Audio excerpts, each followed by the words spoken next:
So I've discovered this problem with book club, where every time I go to suggest a fantasy book, everyone's like, no. Like, they shut me down within 2 seconds. I'm like, okay, not fantasy. Their big complaint is that they're too long and they're all part of a series, which I can see the too long part. Yeah, fair. But they're not all part of a series, and it's not all like these huge 12-book long commitments. So anyway, that just like got me thinking, like, okay, let's look at our favorite standalone and our favorite trilogies that are maybe shorter, and then what our favorite big long ones are. You know, science fiction suffers from this as well, right? That sometimes you have these long series and they can be a little intimidating, but it doesn't mean there's not great books out there that you can just read in one sitting. Well, okay, maybe some of us could read in one sitting, but you don't have to read like 15 books to get enjoyment out of it. You can just finish one book and enjoy it. And like one world just closed right up nicely. You know, and some of those are actually my favorite to consume there. That said, I do love a great epic series. Same. So what do you got? What if you were suggesting to somebody a standalone fantasy or sci-fi book? What would be your suggestion? Well, this happens to be one of my favorite books currently, and I've talked about it a lot, but here it is again. This is Project Hail Mary. Hard to beat. I know, it is hard to beat. It is so good. It's one book. It's not ginormous. It's big, not ginormous. But it's so good. It's, it's Andy Weir, so we've got some... So if you read The Martian, right? Andy Weir tends to write in the sci-fi world. He mixes science with the fiction in there in a way that is really, really fun. Yeah. And it's just eminently readable, right? Incredibly easy to consume the next page. Well, just like the story building, you don't feel like it's difficult. There's a couple like sciencey jargon where I'm like, what? Yeah. What are you talking about? But like from the first page, I'm hooked. Sure. Like, okay, tell me. I need to know everything that's happening. I feel like the sciencey jargon gives an authenticity to the book that makes it feel real. It's right, so where you're going to have kind of an outlandish situation, right? So the base premise of this is someone wakes up not understanding where they are on a spaceship. And they're then recalling more and more of their memories of how they got on the spaceship and what they're doing there. Yep, and what's happening and what's going to happen next. There is kind of a controversial ending, which my brother hated it. I loved it. We'll have to see how you like the ending. I did enjoy it, actually. And I love that it's the standalone, right? It very much wraps itself up. You're done. In an easy bow. One and done. Speaking of, so I'm jumping a little more into fantasy. So this is low fantasy, definitely not sword and shield kind of fantasy here. This is set in our world, but there's magic and some intrigue here. So this is House in the Cerulean Sea. House on the Cerulean Sea. In the Cerulean Sea. It's not, should it be on? I don't know. It's next to the Cerulean Sea. That's the important thing. This is a fantastic book, right? So T.J. Klune does a great job with all of his books of having these standalone worlds and characters that you feel deeply connected to. He also tends to use them to tell these larger arcing stories that there's kind of I think maybe a moral tint to it and makes you think about things. Yeah. But definitely in a fantasy setting that is interesting. And it's like light and fun, and you can just pick it up. Definitely. Yeah. You know what it reminds me a little bit of is Pixar came out with a film a little while ago called Onward. Yeah. Right? Where you get a fantasy world and you get kind of the story told in the fantasy world where the fantasy world wasn't the story, it just was the setting for it. Yeah. And I feel like that's a great way to describe this, right? This kind of magical house and the people that are going to be there are going to tell a compelling story that really is more about discrimination and love and how we treat people than it is about anything that has to do with fantasy. It just sets an interesting stage for telling that story. So great standalone book if you're looking to be able to do it. And in fact, I would recommend all of T.J. Klune's standalone books. He may have a series I don't know about, but each one of his books that I've read individually have been fantastic and follow that kind of same thing, using a fantastical situation to help tell a human story. Which is crazy because that's one of my downsides of it. Like, I want to know more. Tell me more about the magic. Tell me more about the big world of this, not just like this tiny little portion of the world. Yep. It's okay, I'll survive. Yeah, I think it'll be fine. I think it wraps up really well and you don't actually need to know more about it, and partly because I don't think there actually is more behind it. I think that more exists in something of a parable than anything else. Yeah, I believe it. But great book if you're looking for a standalone. All right, on to trilogies. That's 3 books. Yes. This is Furyborn. I read these a few years ago and I like them a lot. I'd say there's time travel, but it's not really time travel. It's more like one storyline is set here, another storyline is set like 1,000 years later. Okay. Two women in both of them, and there's magic and there's kingdoms and royalty, and like. If you liked it, I assume love. Oh yeah, there's love too. I do. I feel like towards the end of the third book, I'm kind of like sick of one of the characters. That's my only real complaint with this one. Is just that storyline drug out a little too long. But yeah, there's like competitions. It's a good fun book. They're not too big. I don't know. That's kind of big, and the other two are a little bigger than this one. But really good series, fun characters, and it's a good spin where you get the time travel, but you're not totally getting too much time travel. Sure. Interesting. All right, so when I think of trilogy, there's kind of one answer in my head. And this is going to be the classical one, right? So this is the Fellowship of the Ring. It's the start of the Lord of the Rings trilogy. If you haven't read it, I highly recommend it. It is going to be a little different maybe than you expect, right? So the Lord of the Rings is, for lack of a better word, a little bit old, right? So it came out in a time period and written by an author who is very versed in more classical literature, and he was a linguist. That's what he did. And so this book has some elements of, I guess, poetry to it, and it takes its time getting to the story.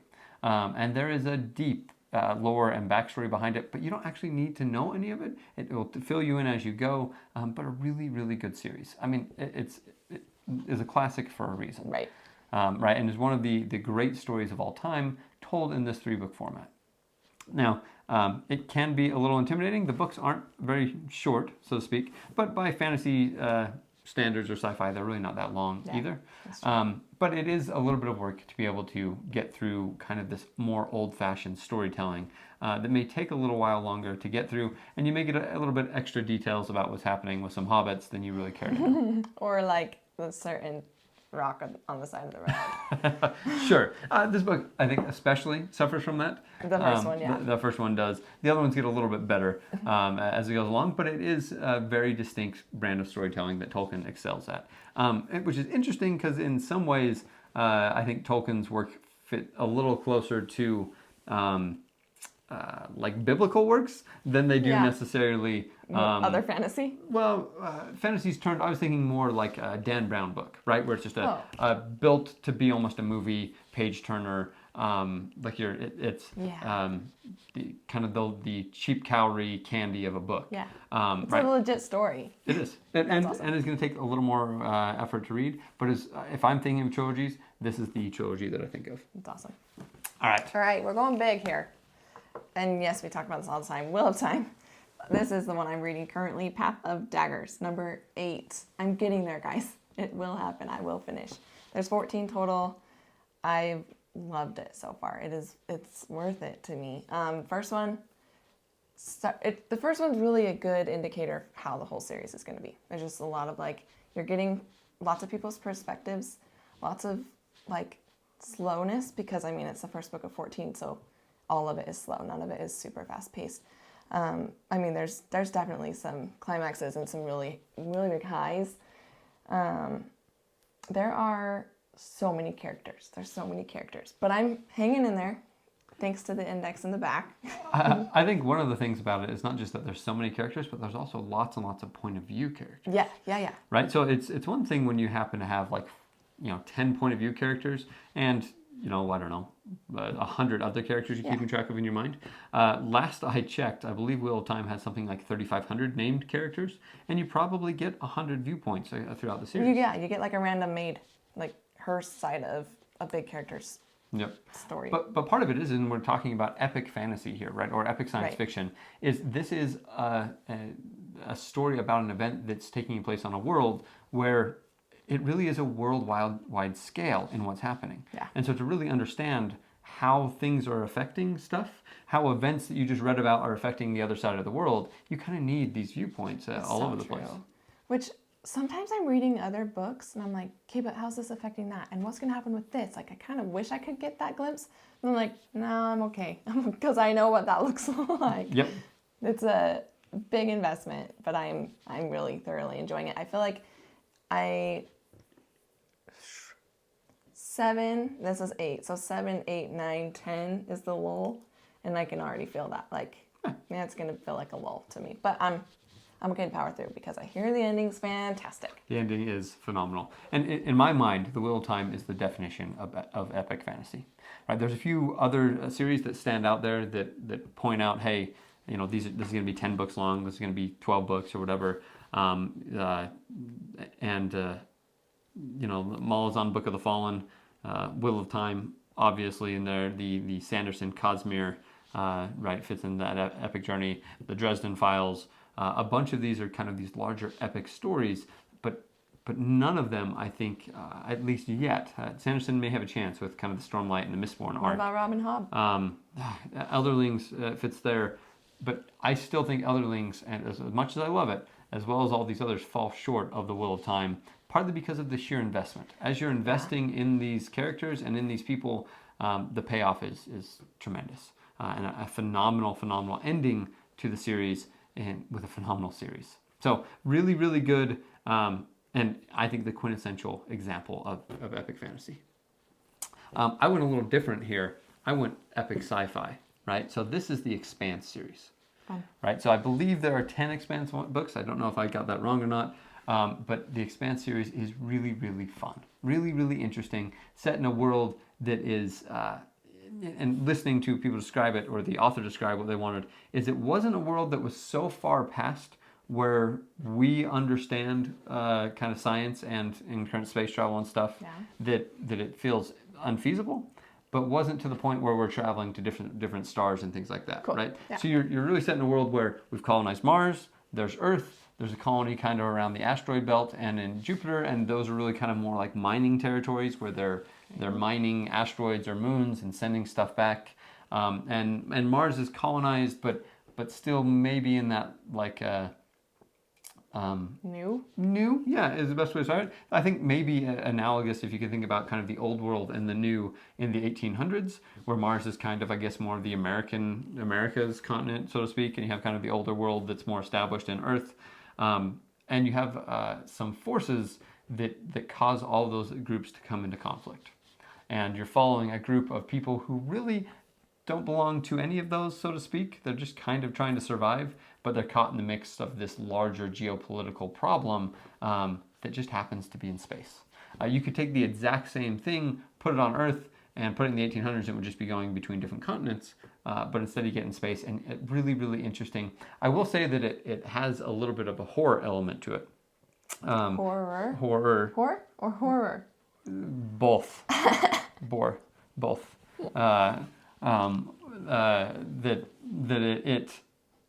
It can be scary, is probably the right way to say it. And it is clear as you're reading these books, there is a much broader, larger story going on that fits into that epic scale. Anyway, so great book, great series, and definitely a step up from a trilogy, as you're going to read a lot more of them. But I will say this is going to be a lot more consumable for people that may not want the investment of something like Wheel of Time. Yeah. So. Like a whole different level. It's fun because like a standalone and a trilogy and a big series, they all like have their place, and it's fun to mix it up and to be able to share it with other people too. I don't know about you, but I find myself craving every once in a while one of those. Yeah, I do too.